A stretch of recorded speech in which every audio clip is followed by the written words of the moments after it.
தேவையில்லை. யார் யாருக்கு கார் வேணுமோ நீங்க வாங்கிக்கோங்க. எங்களுடைய வேண்டுகோள் என்னன்னா, வேட்புமனு தாக்கல்ல நீங்க அஃபிடவிட்ல ஃபைல் பண்ணிருப்பீங்க, யார் யாருக்கு கார் இல்ல, எவ்வளவு சொத்து இருக்கு அப்படின்னு சொல்லியிருப்பீங்க. அதுக்கு தகுந்த மாதிரி அவங்களுடைய வசதி வாய்ப்புக்கு ஏற்ற மாதிரி கார் வாங்கி கொடுங்க என்பதுதான் எங்களுடைய சஜஷன். நீங்க உங்களுடைய தேர்தல் பத்திரத்துல கார் இல்லன்னு சொல்லலாம், வீடு இல்லன்னு சொல்லலாம், 10,000 ரூபாய் பணம் இருக்குன்னு சொல்லலாம். ஆனா எங்க கிட்ட பல்வேறு சட்டமன்ற உறுப்பினர்கிட்ட எங்க கட்சியில் சொந்த வீடு இல்லாதவங்க இருக்காங்க, கார் இல்லாம இருக்காங்க. அது மாதிரி மற்ற கட்சிகளையும், தாவேகா மட்டும் இல்ல, எல்லா கட்சியும் கம்யூனிஸ்ட் தோழர்கள் அங்கிருந்து வராங்க. அந்த மாரிமுத்து அண்ணன் கிட்ட கார் கிடையாது. இதுதான் கம்யூனிஸ்ட் தோழர்களுடைய நிலைப்பாடு.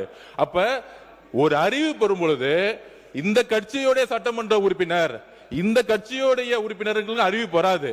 முதலமைச்சர் பொதுவா எல்லோருக்கும் ஒரு அறிவிப்பை கொடுக்கிறாரு. அதுல தமிழக வெற்றி கழகத்தோட நிலைப்பாடு, ஏற்கனவே கார் இருக்கவங்க அப்ளை பண்ண மாட்டாங்க, இதுதான் நிலைப்பாடு. இப்ப மாண்புமிகு எதிர்கட்சி தலைவர்கிட்ட 2-3 வீடு இருக்கு. ஆனா அரசு பங்களால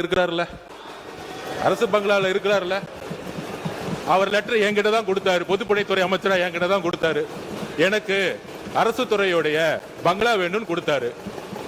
உடனே நம்ம கேட்க முடியுமா? மாண்புமிகு எதிர்கட்சி தலைவருக்கு 2-3 பங்களா இருக்கு, அதனால அரசு துறை பங்களா வந்து கொடுக்க மாட்டோம்னு சொல்ல முடியுமா?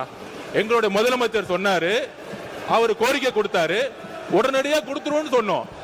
இது வந்து உடனே இல்ல இங்க இருக்கவங்க எல்லாருக்கும், அதாவது இங்க இருக்க எல்லாருக்கும் பங்களா கொடுக்கலாமான்னு கிடையாது. இது வந்து ஒரு புரோட்டோகால், அவ்வளவுதான். இந்த புரோட்டோகால்ல அமைச்சர்களுக்கு கார் கொடுக்கப்படுது, வீடு கொடுக்கப்படுது, 4 உதவியாளர் கொடுக்கப்படுறாங்க.